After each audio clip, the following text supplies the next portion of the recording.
Pour moi, c'était important, étant donné qu'on me donnait une carte blanche, qui est un privilège absolu finalement, de faire quelque chose de pas vu, ou en tout cas de pas connu, donc de faire un énième film naturaliste sur le Mercantour. Pour connaître un peu la problématique des parcs, c'était d'arriver à faire le lien entre les gens qui vivent ici et les paysages. Et c'est comme ça que m'est venue cette idée d'un colporteur qui traverse finalement les vallées et qui rencontre les gens en quête d'histoire pour comprendre finalement la relation entre les hommes et la montagne dans laquelle ils vivent.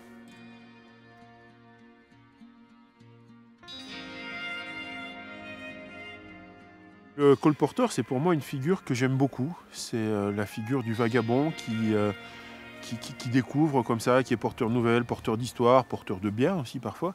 Et il se trouve que, heureux hasard, c'est une tradition extrêmement forte dans le Mercantour, que le colportage. C'est là que j'ai eu l'idée finalement de ce photographe qui était dans cette quête de gens, d'images, d'histoires. Et les choses se sont faites un peu comme ça au fil du temps. Et ce qui était important pour moi, c'était de garder la vérité de ça. C'est-à-dire qu'à travers ce principe de fiction, c'est-à-dire le personnage que joue Wim Willart, rencontrer des gens et mélanger la fiction à la réalité, puisque tous les gens qui interviennent dans ce film sont des vrais gens. Les scènes n'ont pas été préparées, elles ont été faites au fil de l'eau. Et après, c'est la cohérence qu'on a redonnée au montage qui en fait une véritable histoire, au fond.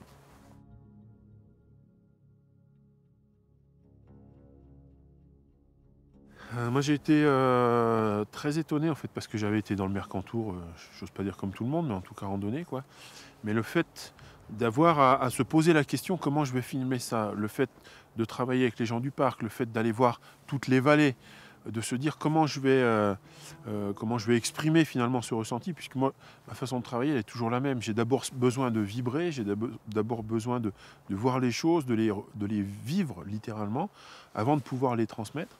Et dans ce premier repérage qu'on avait fait autour du Mercantour, j'ai été étonné finalement par le côté extrêmement spectaculaire des paysages. Si on vous parachute dans le Mercantour, à certains endroits, vous pourriez être dans les Rocheuses, à d'autres endroits, vous pourriez être dans des forêts méditerranéennes, etc. etc.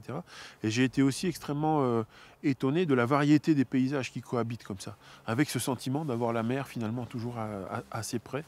Et c'est ce que j'ai essayé de rendre dans le film, mais c'est une gageure, puisque comme vous le savez, le Mercantour est un territoire immense, très très varié. Et comment on fait un florilège du Mercantour? Il y a un moment donné, c'est un peu l'arbitraire qui rentre en ligne de compte, même si c'est vrai qu'il y a des endroits qui m'ont extrêmement fait vibrer. Mais malheureusement, ça ne tenait pas dans un film de 30 minutes, et finalement, heureusement.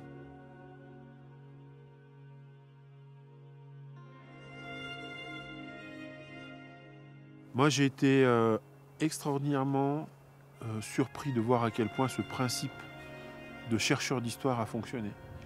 Et j'ai été extrêmement surpris de voir la diversité des points de vue, la manière dont les gens nous ont donné leur histoire, se sont exprimés sans phare, sans pudeur. Ça donne comme ça un paysage en mosaïque qui est extrêmement riche, extrêmement chaleureux, extrêmement attirant. Et qui est très très loin au fond des caricatures, des choses qu'on veut bien donner parfois. Et c'est très étonnant de voir que par moments, la poésie ne venait pas forcément des gens chez qui on l'attendait. Et d'autres personnes avaient, sans en faire état finalement, une réflexion très profonde sur l'endroit où ils sont, pourquoi ils y vivent, sur la manière dont il faudra envisager l'avenir. Et je suis extrêmement content de voir que le parc finalement a surenchéri, a rebondi sur cette idée-là en organisant ses expositions, ses interviews. Et au fond, si j'ai pu servir à ça, j'en suis ravi parce que peut-être que ça a cristallisé des choses. Je crois qu'il n'y a rien de plus important que de rendre les gens fiers de l'endroit où ils vivent.